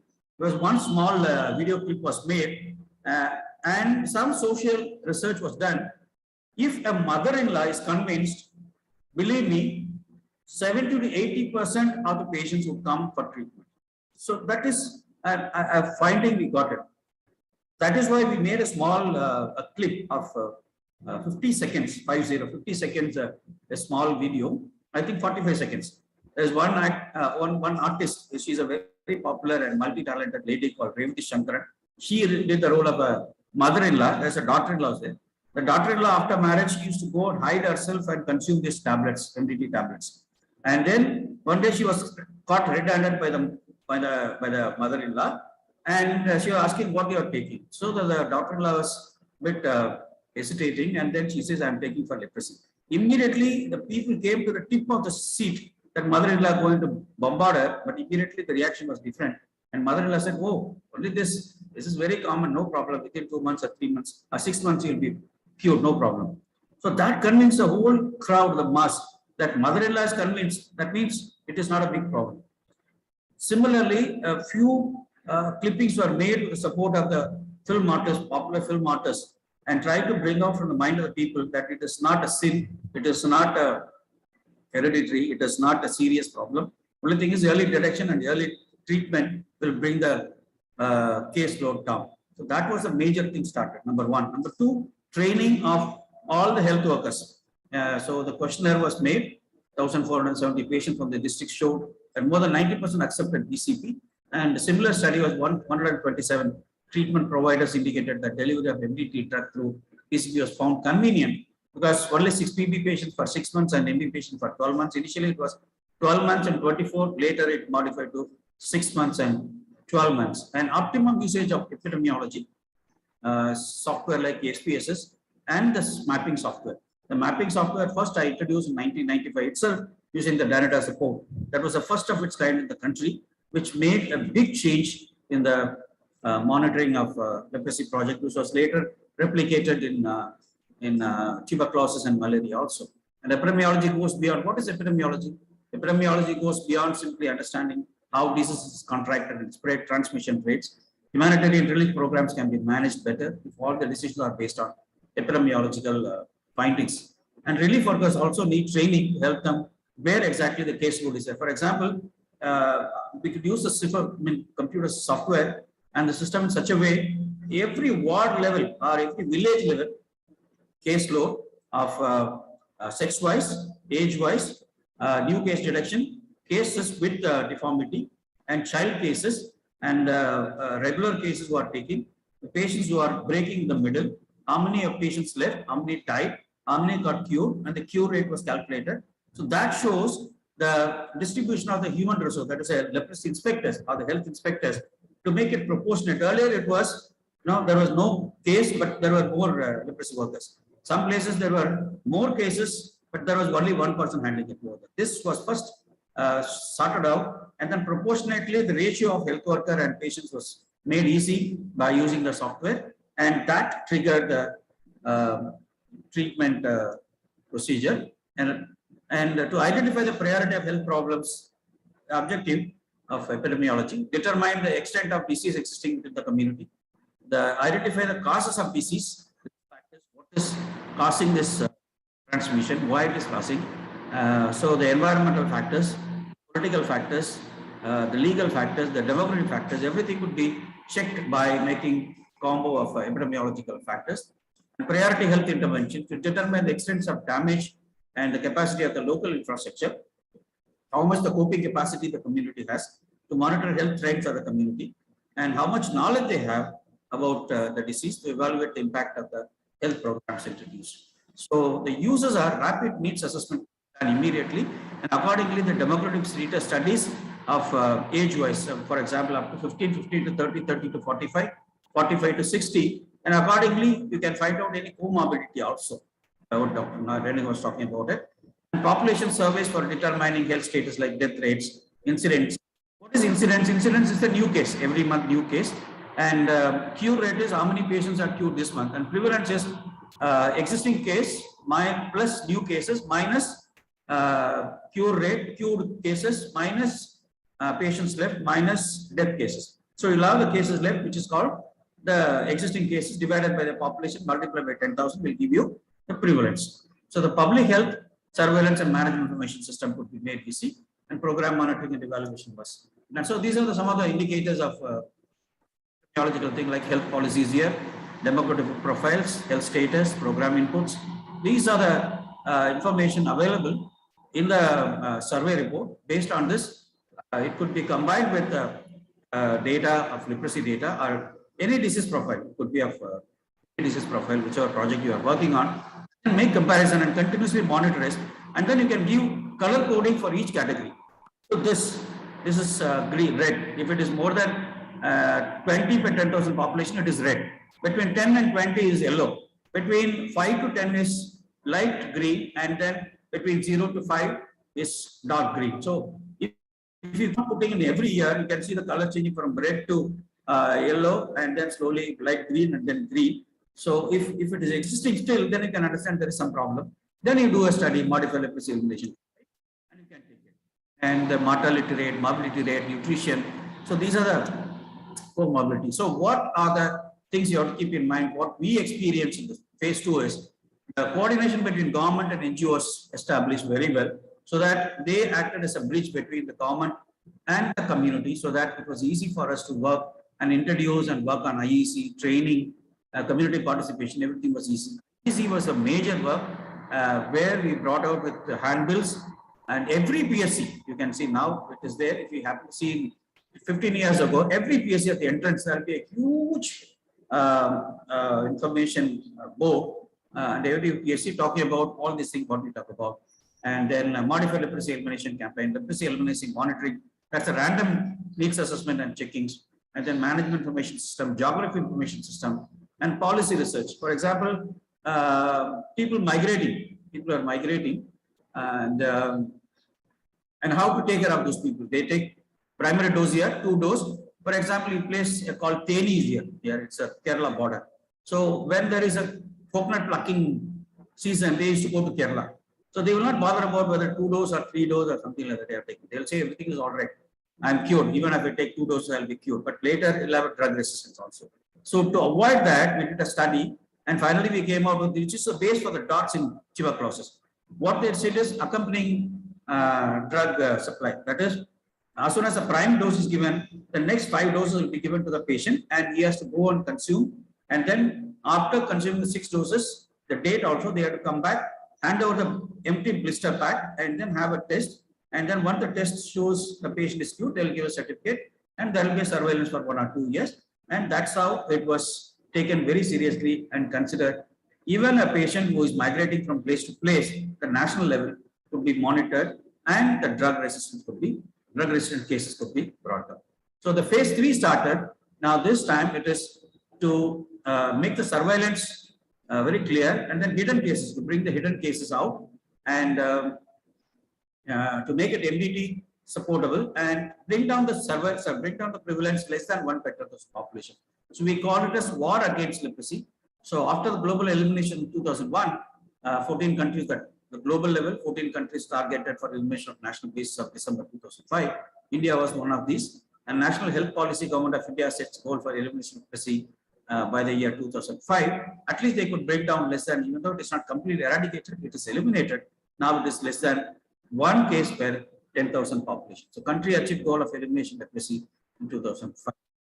And what we did in learned in phase 3, drug supply chain. That is, earlier one PSC who doesn't have a medicine, they'll ask the patient to come on next day or something like that. But during the phase 3, under the medical service system, what we did, we connected all the drug stores, district drug stores through internet. So any PSC doesn't have a medicine, immediately when they inform, the nearest PSC will supply within 15-20 minutes, so that the inventory could be filled later from the district warehouse. So it was well connected to the internet, and it was easy to track where the nearest PSC is having the thing, and ensuring the patient not going empty-handed. Always you'll get the medicine at the right time, at the right place near to them. So community participation was promoted, where the community was taught about how to identify using the mapping system, the environmental factors, the other related factors like where drug is available, where treatment is available, where is the reconstructive surgery is available, and what kind of counseling they can get in case of problem, in case of human rights issues, that whom to approach. Everything was taught in the community participation. And integration and integrated disease surveillance program, which was linked as now what we are having Aadhaar card, Aadhaar number, similar thing was proposed.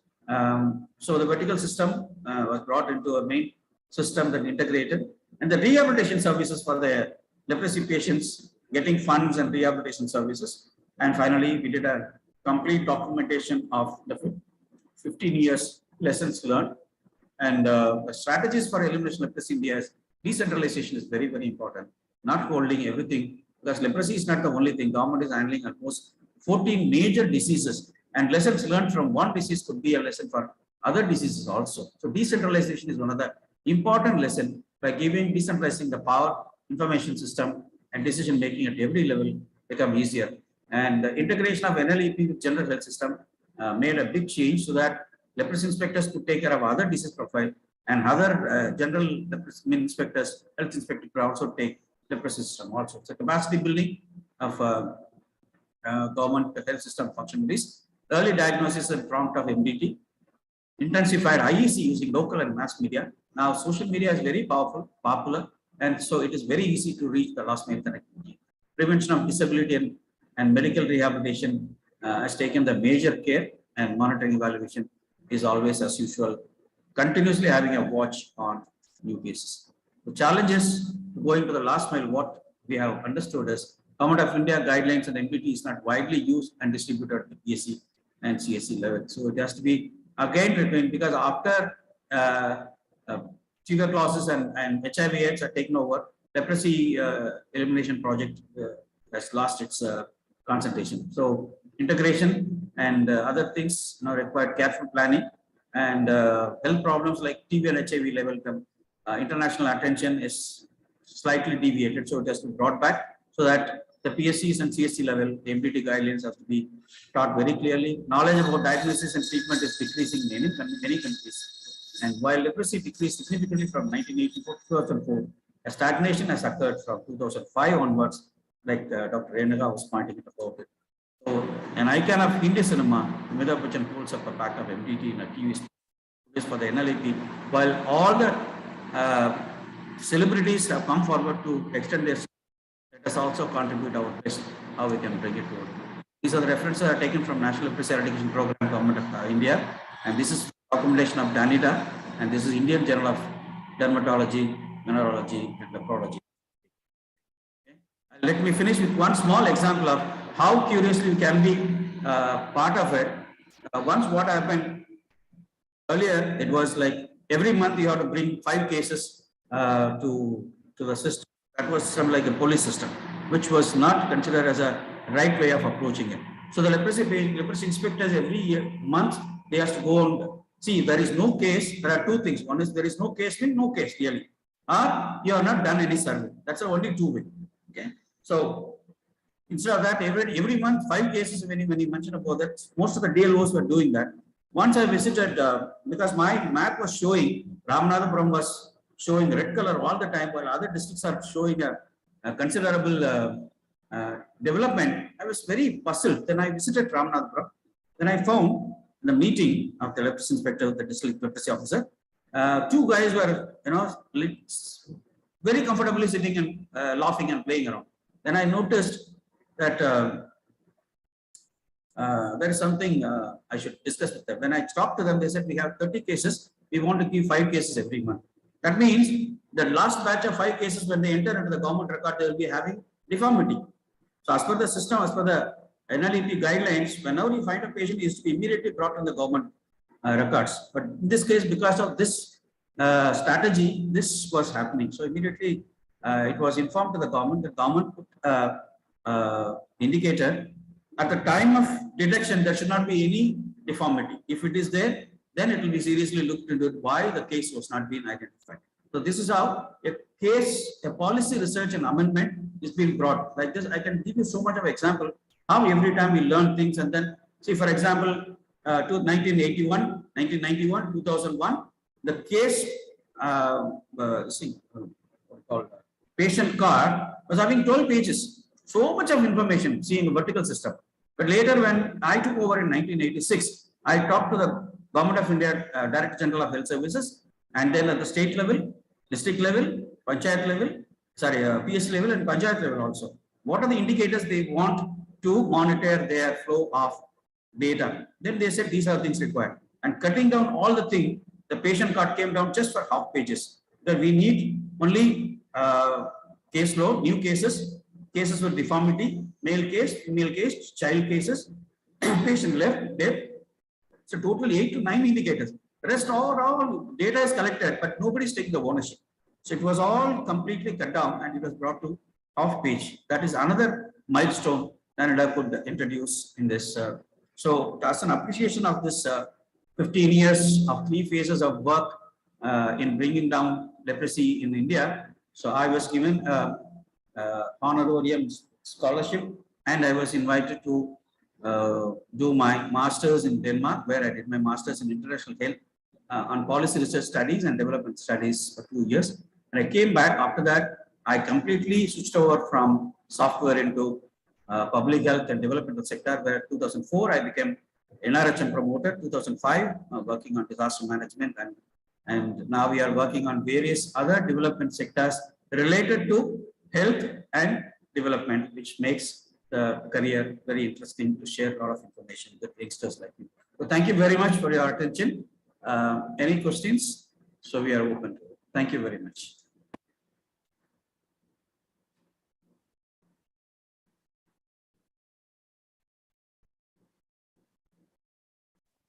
Thank you so much, sir.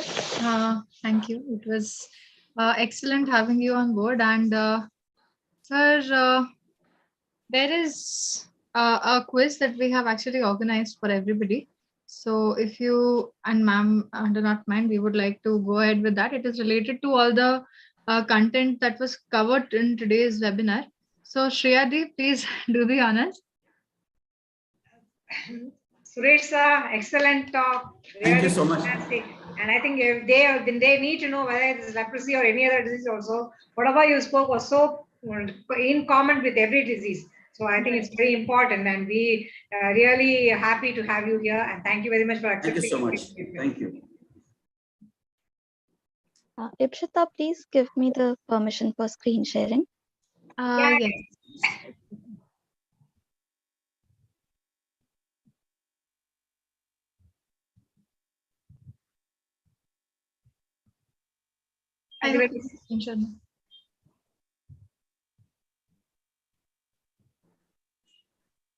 So to all the participants present here, I would like you to open up your chat boxes and be ready to answer all the questions. Didi, are we keeping a timer? You tell me. I think a period of 15 seconds is okay, I think. Okay.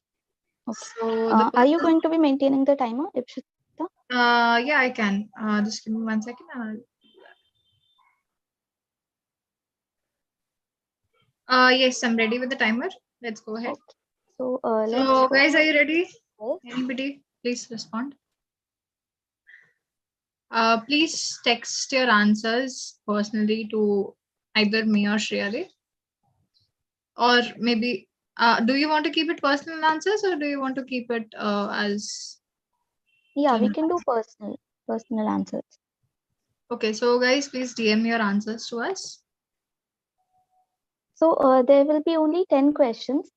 So I'm hoping everyone here participates enthusiastically. Let's get started with the quiz. So the question number 1 is, can everyone see my screen? Please confirm once. Yes, I can see your screen. So the question is, Ridley-Joplin classification includes all of the following except tuberculoid leprosy, lepromatous leprosy, borderline leprosy, and pure neuritic leprosy.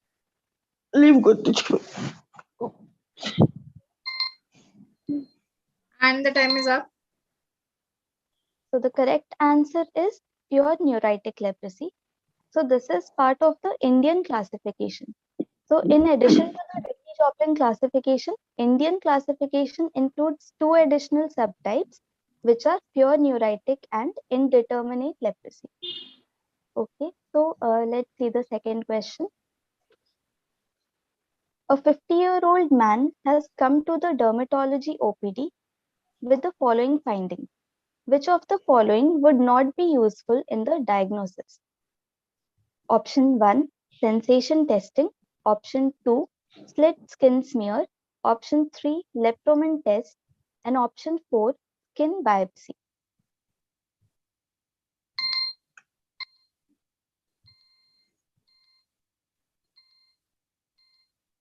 And the time is up. So the correct answer here is lepromin test. As we have seen previously, lepromin test is only a prognostic test. It has no diagnostic value. So as this test is actually a test of the cell-mediated immunity, a positive test will indicate good cell-mediated immunity, which indicates that the disease is towards tuberculoid spectrum. And so similarly, negative test indicates poor CMI, and it indicates that the disease is towards the lepromatous spectrum. Let's move on to the next question. The patient presents with punched out anesthetic lesions on the back, What is the most likely diagnosis? 1. Tuberculoid Hansen's disease. 2. Borderline Hansen's disease.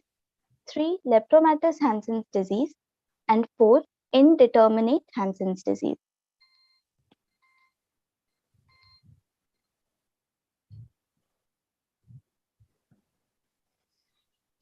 And the time is up. So here we see dry erythematous annular plaques with a punched out inner edge, as we can see here in the image. This gives it a Swiss cheese-like appearance, and this lesion is characteristic of borderline Hansen's disease. So the correct option is, so the correct answer is option 2, borderline Hansen's disease. The next question is, a patient presents with the following skin lesion associated with loss of sensation. Identify the type of leprosy. Option 1, tuberculoid leprosy. Option 2, borderline leprosy. Option 3, lepromatous leprosy. And option 4, borderline tuberculoid or BT leprosy.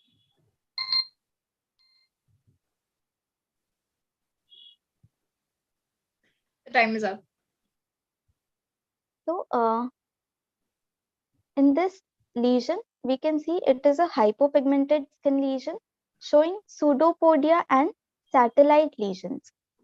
So, this is suggestive of BT leprosy or borderline tuberculoid Hansen's disease.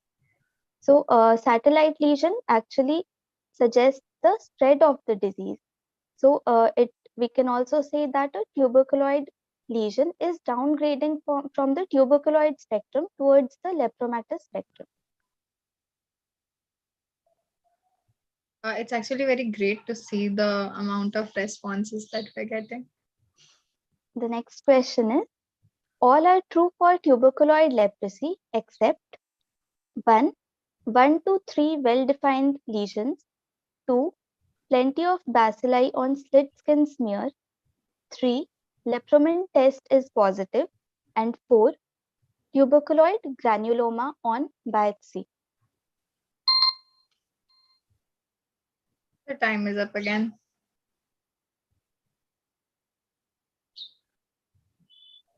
So the correct answer is plenty of bacilli on slit skin smear. So why is this? Because tuberculoid leprosy is characterized by good cell-mediated immunity.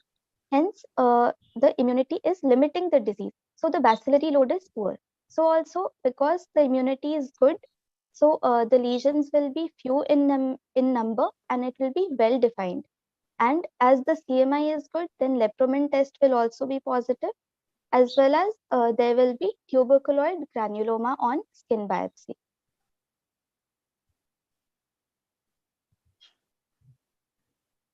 So question number 6 is, which of the following drugs is not part of the MDT regimen of leprosy? 1. Rifampicin, 2. Dapsone, 3. Clofazimine, and 4. Prednisolone.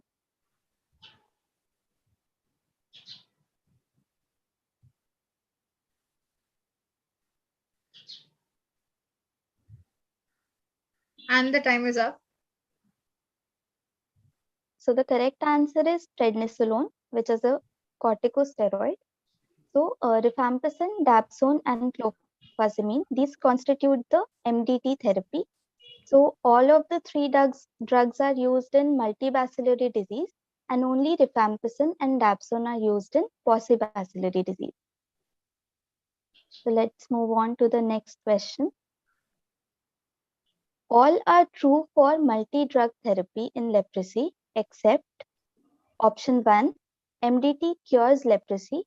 Option 2, MDT reverses nerve damage. Option 3, it prevents deformities. And option 4, it stops transmission of disease.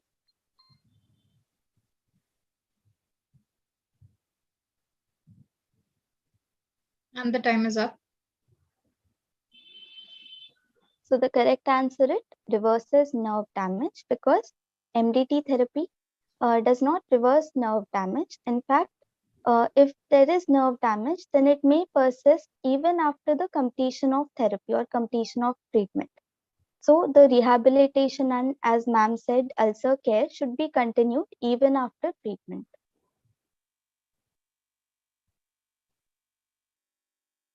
The next question is, leprosy can affect all of the following organs except option 1, bones, option 2, testes, option 3, eyes, and option 4, ovaries.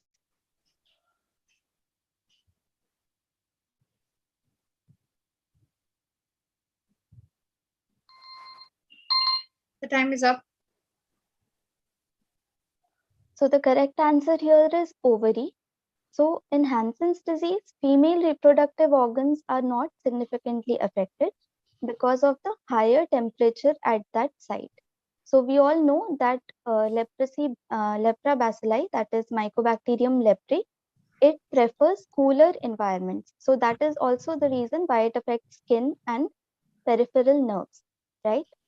So here the correct answer is ovaries. The next question is, how is leprosy transmitted? Option 1, through nasal droplets. Option 2, through skin lesions. Option 3, from mother to fetus. And option 4, all of the above.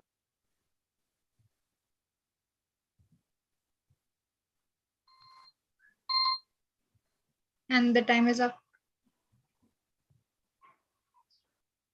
So the correct answer is all of the above. However, respiratory route is the most important known route of transmission. Let's And move we have on. the last question. Yes. So, which of the following is not true regarding the lepra bacilli? Option 1, it was discovered by Hansen. Option 2, it is an acid-fast bacilli. 3, its incubation period is 12 to 14 weeks. And 4, it is an obligate intracellular bacteria. The time is up. So the correct answer is option 3. Incubation period is 12 to 14 weeks. This is the wrong fact. So Mycobacterium leprae is a very slow growing organism. So its incubation period is, it varies from 2 to 20 years. And its generation time is 2 weeks as compared to E. coli, as we have read in microbiology. It is only 20 minutes. So we can see how slow growing an organism it is. So that's all for this quiz. Thank you very much for your enthusiastic participation. Ipshita, you may take over. Yeah, Heidi. So I would just like to request you to quickly save the chat. And thank you so much to every person who joined. Thank you so much, ma'am. I cannot thank you enough. Sir, it was a pleasure having you on board, and we really hope to take the collaboration forward through different other webinars and other series of events that we plan to organize soon. So thank you so much, and we hope that this thing does not end so soon. Um, the lecture was amazing. The entire webinar was I'm not able to amazing. see your video. Yeah. Thank you very much. And in fact, I have taken much more time than anyone else. So, We loved hearing you speak. So thank you so much. The video of the webinar's recording will be put up on YouTube. It already is on YouTube. And for anybody who wants to, access it later on, you may do so. The winners of the quiz will be announced shortly, and they'll be given participation certificates and appreciation certificates. Thank you so much, and good day. Thank you. Thank you thank for you very much. inviting. Thank you, sir. Thank you, Thank you very Shreya. much. Thank you, Ipshita. I can't thank enough. Words cannot be enough. Thank you so much, my daughters. I've got now, and the rest of the people, Adhirup Sarkar, and I don't know the names. How many people are there? All of you, thank you very much for patiently listening to me. And in spite of the time schedule, I had to manage because it is necessary. I thought that everything has to be told. There was nothing I could miss. That's why. And I was very happy Suresh sir had told a wonderful session also. His session was very useful. And I hope it was useful for you, and we'll be continuing. Any and anyone you want, we will definitely get you. And we will be in touch with you soon. Thank you very much. That's Please send the YouTube link to us. Now, see, beyond this clinical experience, there is an exclusive trainings and opportunities are available with UN agencies, international NGOs, multi-level donors, and that be pretty good experience to work with different countries, different communities, different kind of. See, for example, working among the refugees. Now, stateless people also there. That's another experience which I can talk for hours. You know, from the refugees reaching a host country. Refugees may be having the lepra, and then the host country may be vulnerable. Or the vulnerable, the refugees are healthy, but the host country is having leprosy prevalent. Then the situation is going to be much serious. So how to handle under the guidelines of United Nations High Commission for Refugees. These are the new things. Then international humanitarian law you have to learn. And these are the experience you'll get that will make your career very interesting. So you have a lot of opportunities. I wish all the best to every one of you who participated in this seminar. And future also looking forward to share with you or learn from you when you become professionals and update our knowledge. Thank you very much. Thank you so much, sir. Thank you. Thank you. Thank you. Thank you very much. Thank you. Quiz answer finally. Anybody answered? Yes, ma'am. A lot of people answered. All correctly, yeah? Yes, ma'am. Okay, so Thank we you. can leave. Thank you, Suresh. Yes, ma'am. Yes, ma'am. Thank you. ma'am. Bye. Thank Bye you. bye. very much. Thank you. Yeah. Send the YouTube link, ma. Yes, ma'am. Thank you.